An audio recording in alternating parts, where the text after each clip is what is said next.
For Watch this educational video and I'll be purposes right only. back. This will not be an easy watch for anyone. This is the spot of the lynching of Mary Turner. In southern Georgia during the early spring of 1918, a white plantation owner by the name of Hampton Smith was found murdered at the age of 25. Immediately drawing an angry crowd, the plantation workers of Hampton's property, also known as Old Joyce Place, were targeted at once.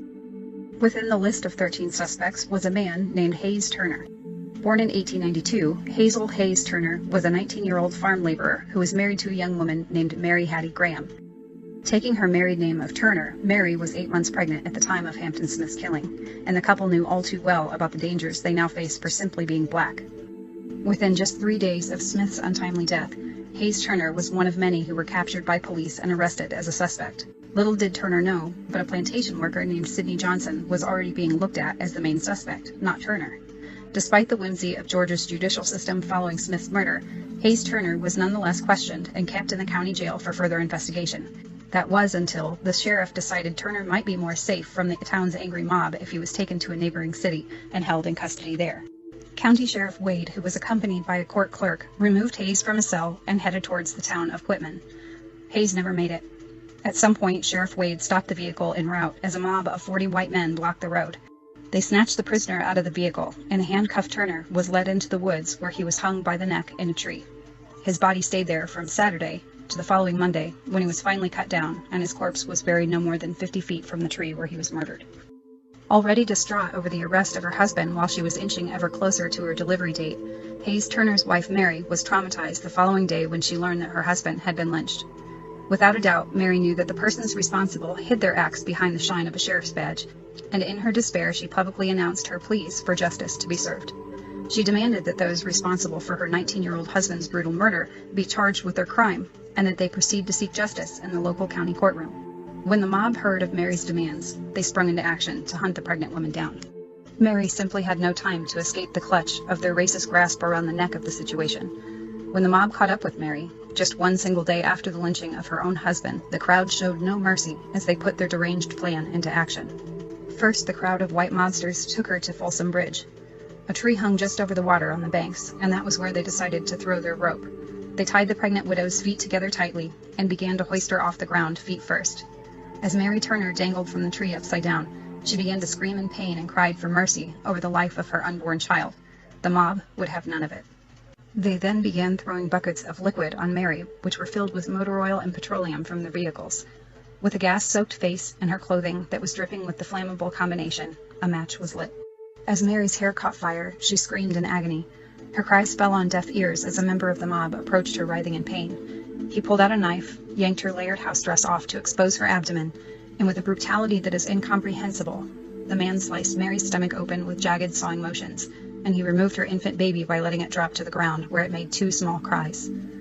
As Mary bled to death hanging upside down from the tree, her first interaction with her baby was watching that same man stomp repeatedly on her infant's head with the heel of his boot, killing it instantly. Within minutes, Mary Turner and her baby were both dead. The mob then cut her down, put the rope around her neck, and hung her lifeless corpse from the same branch of the tree that extended just over the water in front of the bridge. The crowd riddled what was left of the woman with bullets for hours, inflicting hundreds of bullet holes into her body. There, she remained for some time. The only thing marking her grave when she was finally cut down was an empty whiskey bottle with a congratulatory cigar stuffed into the neck. I've been debating for a few days if I was going to post this video because this story triggers the fuck out of me. But I had to move past that to share her story.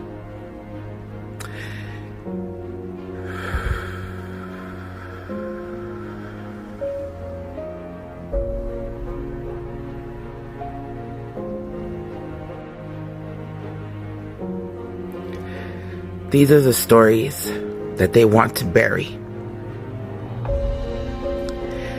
They want us to forget.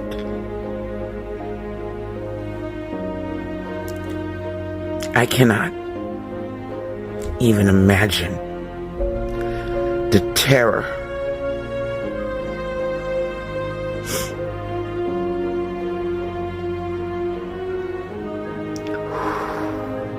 and I cannot comprehend the brutality and savagery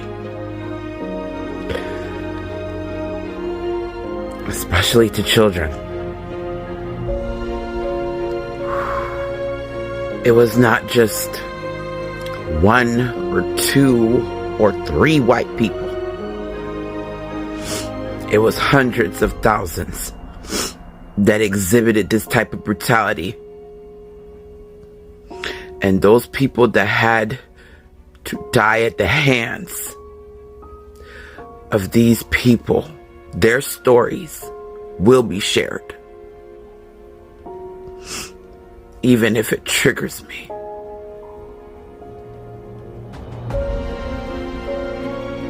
In 2018, they had put up this memorial for Mary Turner.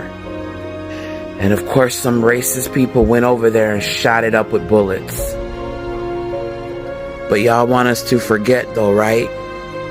Y'all want us to think that slavery was so long ago and the mistreatment of black people were hundreds and hundreds of years ago. Yet there is a memorial. And motherfuckers went over there and shot it. Just to remind us that they're still here. And that they don't mind using the same brutality. So please, miss us with the bullshit. Racism is alive and well. And white people, it's your job to eradicate it. Oh my God, this video was hard.